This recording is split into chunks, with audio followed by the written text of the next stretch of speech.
Hello everyone, hope you had a great lunch. This is Michele from the International Youth Think Tank. I would like to talk about what you have in your hands right now. What you have in your hands is the very first edition of the Handbook for Innovative Democracy. And you're actually the first people on planet Earth to get your hands on this, because this was freshly printed last week.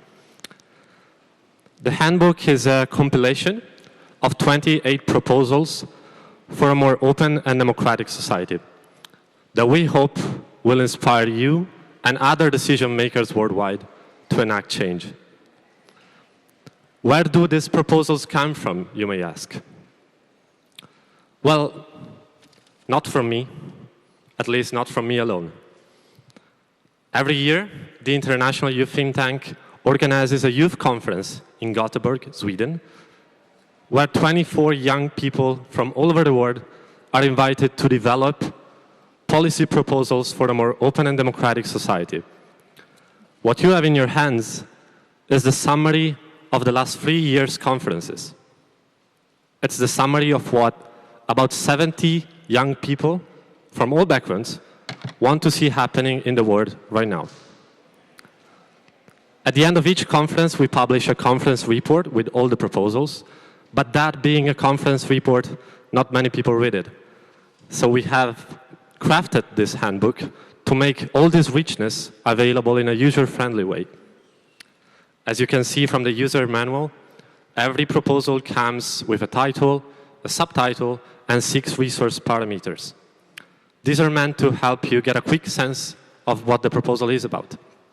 The parameters include the amount of human resources needed, the youth fame factor, meaning how much we youth think that this is close to our heart, the time horizon needed for the implementation, the dependence of the proposal on existing regulation, of course, financial resources, and the scope of the proposal, whether it's local, national, or international.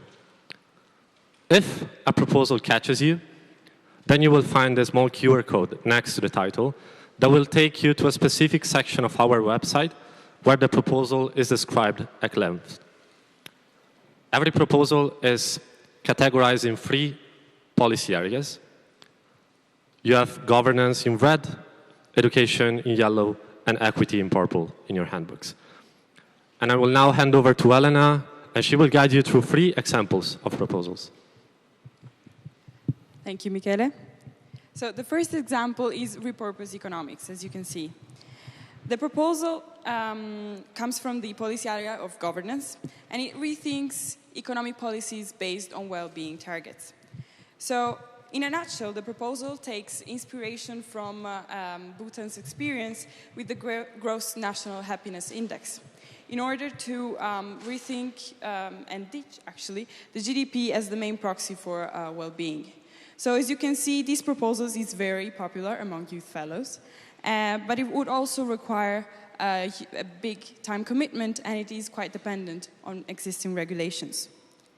So it targets SDGs number 3 and 8. And if you're intrigued by these proposals, I invite you later to scan the QR code you can find on your handbooks that will guide you to these, will lead you to this website page where you can find more details. And this is the procedure for every proposals that you can find in our handbooks. The second example is empower through legal knowledge. So these proposals comes from the policy area of education and is aimed at empowering citizens and policymakers through knowledge and legal courses.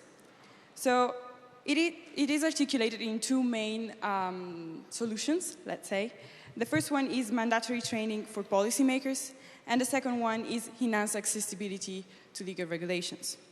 The rationale behind this is to equip citizens and policymakers especially that do not have a legal background with the basics tool to address their relevant issues they might find in their daily activities. It targets SDGs number 4 and 16, and again, please, if you feel intrigued, scan our QR code.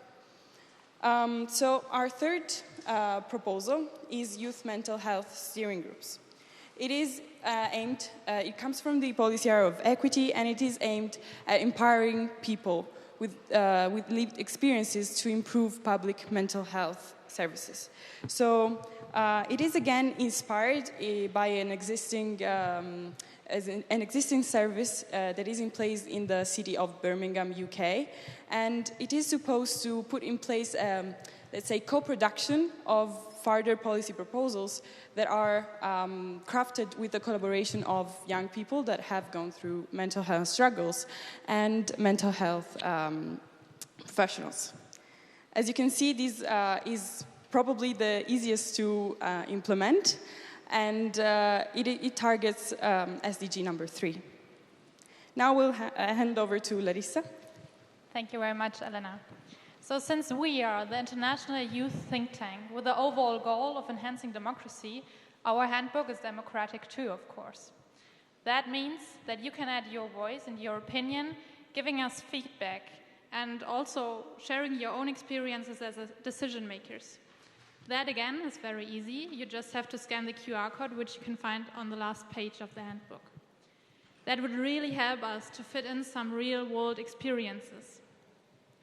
We understand the handbook as an ever-evolving document. On the one hand, because of your input and your feedback.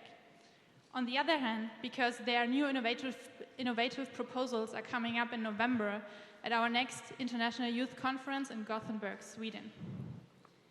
So now it is up to you to make use of our handbook and to innovate democracy. Thank you very much.